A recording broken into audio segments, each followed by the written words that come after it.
Эми өлкөдөгү өкмөттүк эмес уюмдардын ишмердүүлүгү көзөмөлгө алынат. Ал үчүн мыйзам долбоору иштелип чыгып, жогорку кеңеште парламенттик угуудан өткөрүлдү. Эгер долбоор кабыл алынып ишке кире турган болсо, коммерциялык эмес уюмдар жөнүндө жана юридикалык жактарды, өкүлчүлүктөрдү мамлекеттик каттоо жөнүндө мыйзамдарга өзгөртүү жана толуктоо кирет. Ага ылайык уюмдар жыл сайын киреше жана чыгашалар тууралуу өкмөт аныктаган формада маалымат берип турууга милдеттүү болот. Мыйзамдын максаты бул бүгүнкү күндө ошо коммерциялык эмес уюмдардын кылып аткан иштери боюнча бир жылда аткарган иши боюнча 1 апрелге чейин маалымат берүү. Бул ачыктык. Бүгүнкү күндө мынакей жогорку кеңеш, парламент, өкмөт ачык иш алып барып атат. Эл дагы мынакей ачыктык талап кылып, ошол эле мынакей НКОлор талап кылып, баардык жерде маалымат ачык.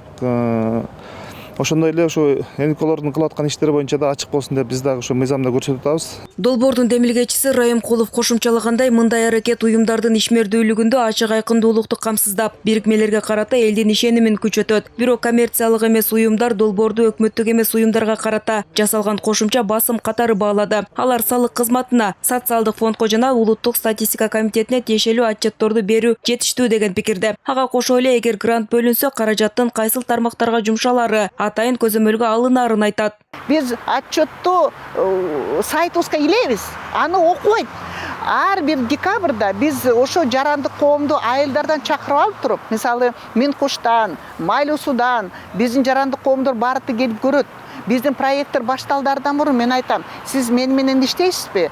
Кайсы проблеманы чечели деп, проект алгыча эле билишет. Ар бир ошо биздин фокус группа каяка акча керек. Эгерде мен бербей койсом, ошол биринчи чыгат да ошол жазат. Райымкулов эмес, анткени биз иштеп аткан адамдар, аябай контролдоп, аябай биз менен чогуу иштеген адамдар. Коммерциялык эмес уюмдардын ишин жөнгө салуучу мыйзамдарды өзгөртүүчү долбоор жыл башында иштелип чыгып, март айында биринчи окууда жактырылган. Мында тийиштүү талапты аткарбаган тараптар мыйзам чегинде жоопко тартылары айтылат. Бул долбоор